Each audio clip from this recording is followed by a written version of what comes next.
যে শেখ হাসিনা আবার আসবে, আওয়ামী লীগ আবার ক্ষমতায় আসবে, এবং এটা সাময়িক, এই বিপদগুলো সব সাময়িক, এবং শেখ হাসিনা যে উন্নয়ন করেছে, কিয়ামত পর্যন্ত তার এই দেশে ক্ষমতায় থাকা দরকার, এই সমস্ত উত্তম সিদ্ধান্ত গ্রহণকারী আগামীতে যদি যে কোনো স্রোতে, সেটা আগামীকাল হতে পারে, আগামী বছর হতে পারে, আগামী 10 বছর পরে হতে পারে, 20 বছর পরে হতে পারে, কিন্তু তারা ফিরে আসবেই। প্রতিপক্ষের জন্য, বিএনপি জামাতের জন্য আজরাইল হিসেবে তারা আগামী দিনে আসবে।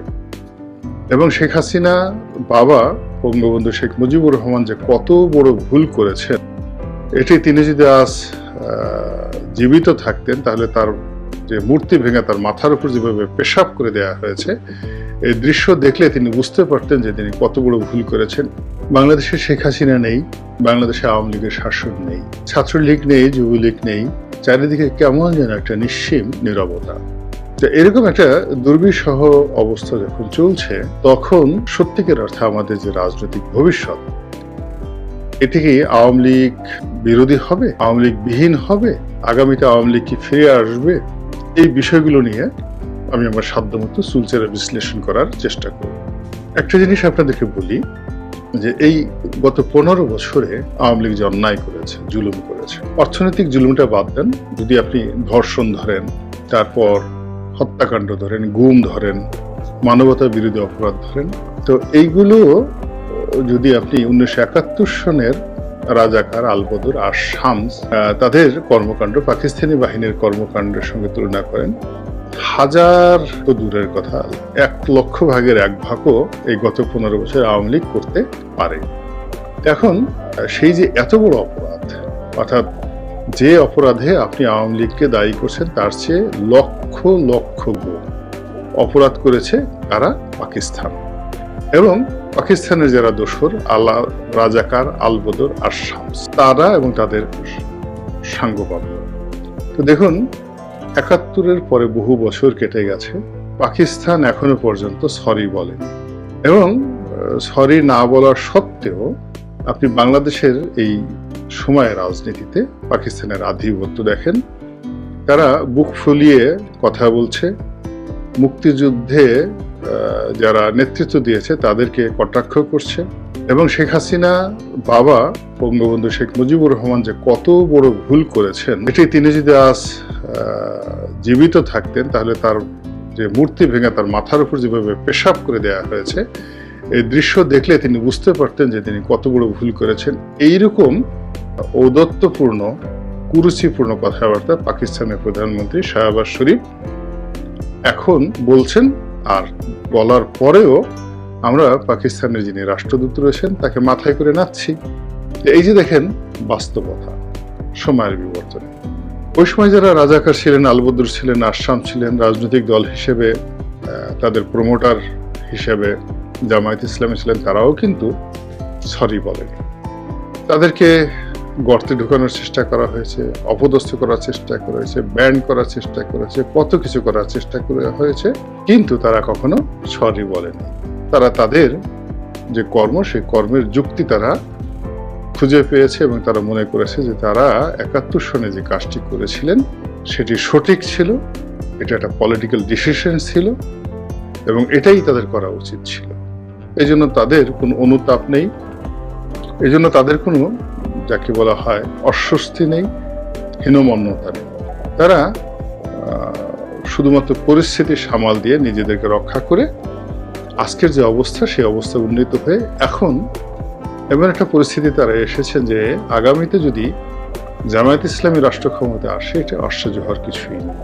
এর কারণ হলো, মানুষ যখন একটা কাজকর্ম করে এবং সেই কাজের উপর সে একেবারে, যাকে বলা হয়, স্ট্রেইট থাকে যে আমি যেটা করেছি সেটা ঠিক আছে, তখন এক ধরনের পরিবেশ পরিস্থিতি তৈরি হয়। আর মানুষ যখন সরি বলে, ভুল স্বীকার করে, ফিরে আসার চেষ্টা করে, তখন আরেক ধরনের পরিস্থিতি সৃষ্টি হয়। তো সরি না বলার কারণে কি হলো, তাদের কোনো নৈতিক পরিবর্তন হয়নি, চরিত্র পরিবর্তন হয়নি। আপনি যতই তাদের কাছে যান, ঘুরে ফিরে তাদের সেই সাম্রাজ্যবাদী চরিত্র দ্বারা আক্রান্ত হবেন। তো সেই দিক থেকে এত বড় বাংলাদেশে যে একটা দুর্ঘটনা ঘটলো আওয়ামী লীগের জীবনে, স্বাধীনতার পরে এটি তৃতীয় বিপর্যয়, তৃতীয় না, ঠিক চতুর্থ বিপর্যয়। প্রথমটা 75 সনের 15ই আগস্ট, এই বিপর্যয় এসেছিল। এরপরে 1996 থেকে 2001 সনে তাদের সরকারের পর তারা যে পতন হয়েছিল, এটা দ্বিতীয় বিপর্যয়। 1/11 সময় তৃতীয় বিপর্যয়, আর এটা এখন এই যেটা হলো এটা চতুর্থ বিপর্যয়। এর বাইরে অনেক তাদের উপর ব্যক্তিগত বা আক্রমণ হয়েছে, কিন্তু জাতীয়ভাবে রাষ্ট্রীয়ভাবে তারা 4টি যে বিপর্যয়ের মধ্যে পড়েছিল, এইবার 2024 সালের বিপর্যয়টি তাদের সবচেয়ে বড় বিপর্যয়। তো এখন তারা কি আগামীতে রাজনীতিতে আসতে পারবে কি পারবে না, তার চেয়ে বড় ব্যাপার হলো তারা কিভাবে ফিরে আসবে। যদি তারা জাপানের মতো সরি বলতেন, যদি তারা নিজেদের ভুল স্বীকার করতেন এবং যারা এই অপরাধ করেছে তাদেরকে আইনের হাতে সোদর্প করে এই দলের যারা ভালো নেতাকর্মী তারা যদি রাস্তায় আসতেন যে আমরাও বিচার চাই, এদের বিচার চাই, তাহলে আওয়ামী লীগের রাজনীতির একটা নতুন ধারা তৈরি হতো। তখন আওয়ামী লীগ অস্বীকার করার মতো কোনো শক্তি এই বাংলাদেশে থাকতো না।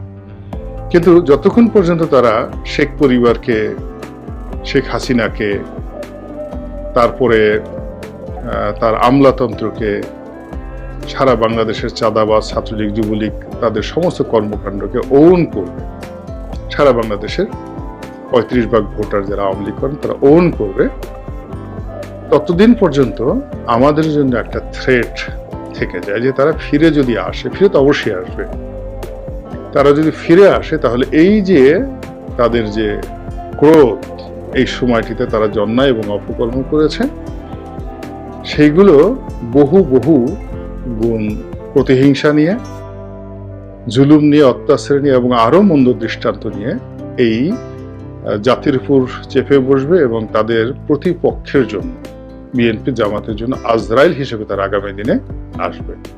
বিএনপির কথা বলি, বিএনপির জীবনে সেই 1/11 দুর্বিষহ হয়ে আসে এবং বিএনপির শেষ জমানা 2001 থেকে 2006 সন পর্যন্ত, সেই সময়টাতে তাদের বিরুদ্ধে যে অভিযোগ, সেই অভিযোগগুলো নিয়ে 2007 থেকে আজ অবধি বিএনপির নেতাকর্মীরা কেউ বলেনি যে এটা ভুল হয়েছে, অন্যায় হয়েছে, জুলুম হয়েছে এবং এই কাজগুলো ভবিষ্যতে করা যাবে না এবং এই কাজ যারা করেছে তাদের কারোর সঙ্গে বিএনপির কোনো সম্পর্ক নেই, এই কথাগুলো বলেনি।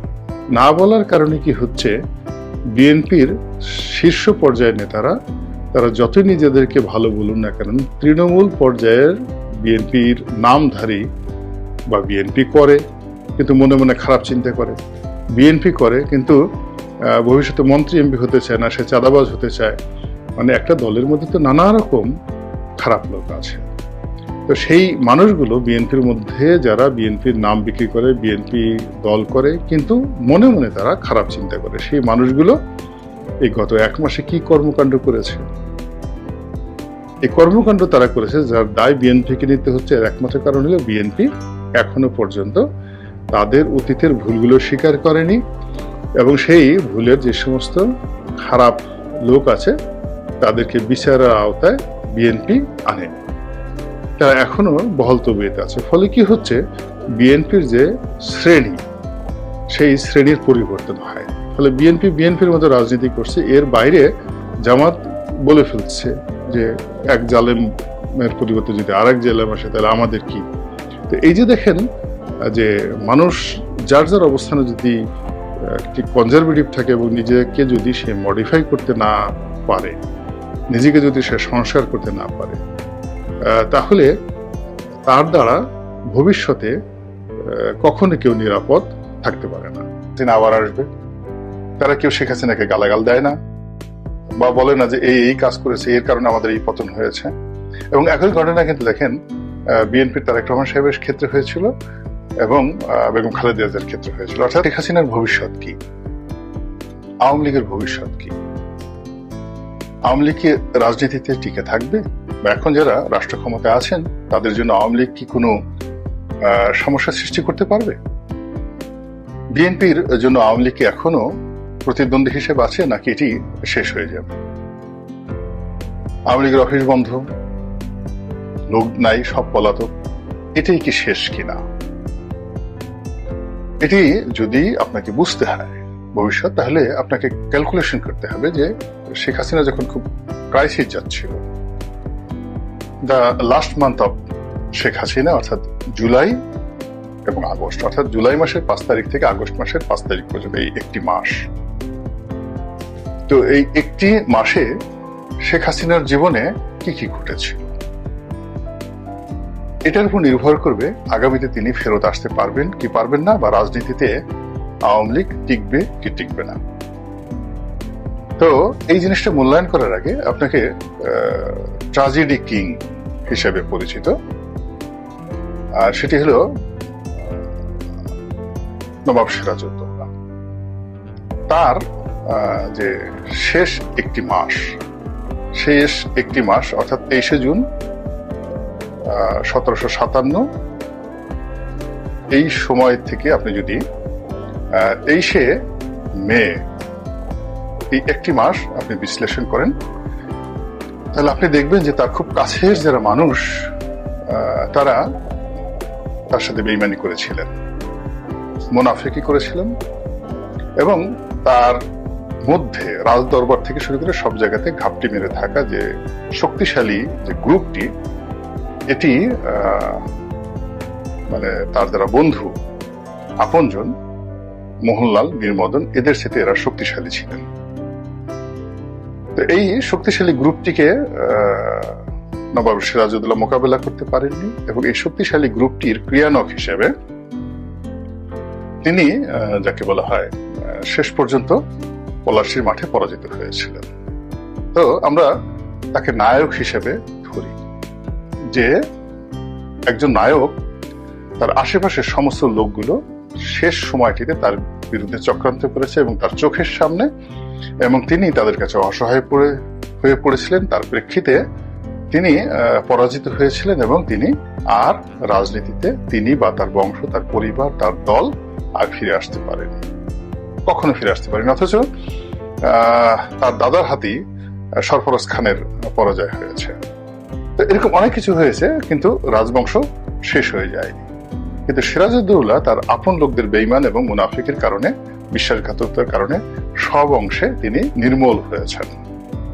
সেই নির্মূল হওয়ার কারণে তিনি আর রাজনীতিতে ফিরে আসতে পারেন। একইভাবে আপনি বঙ্গবন্ধু শেখ মুজিবুর রহমানের কথা চিন্তা করেন, তাকে কিন্তু সব অংশে নির্মূল করা হয়েছিল। তো নির্মূল করার পরেও মানে একেবারে হাতে গোনা কয়েকজন লোক তার সঙ্গে বেইমানি করেছিল। এর মধ্যে মোশতাককেই বলা হয়, তার আপন জন হিসেবে ছিল একমাত্র মোশতাক। আর বেশিরভাগ মানুষ তার জন্য জীবন দিয়েছেন এবং তার সাথে বেইমানি করেননি, এবং তাদেরকে বেইমানি করার জন্য বিভিন্ন প্রলোভন দেখানো হয়েছিল। খন্দকার মোশতাক সাহেব প্রেশার ক্রিয়েট করা হয়েছে, মামলা দেওয়া হয়েছে, মোকদ্দমা দেওয়া হয়েছে, তারা পালিয়ে গেছেন, দেশ ছেড়ে পালিয়েছেন, অনেকে কারাবরণ করেছেন, অনেকে মারা গিয়েছেন, কিন্তু এই খন্দকার মোশতাকের সাথে তারা কখনোই একীভূত হয়নি। ফলে কি হলো, আওয়ামী লীগ রিভাইভ করেছে, জহুরা তাজউদ্দিন নেতৃত্ব হাতে নিয়েছেন, আওয়ামী লীগ রিভাইভ করেছে। এই গেল বাংলাদেশের ইতিহাস এবং নবাব সিরাজউদ্দৌলার ইতিহাস। এর আগের কথা বলি, সেটা হলো ইতিহাসের আর একজন খলনায়ক আছেন, খুবই নামকরা খলনায়ক। তার নাম হলো সম্রাট ক্লডিয়াস নিরো।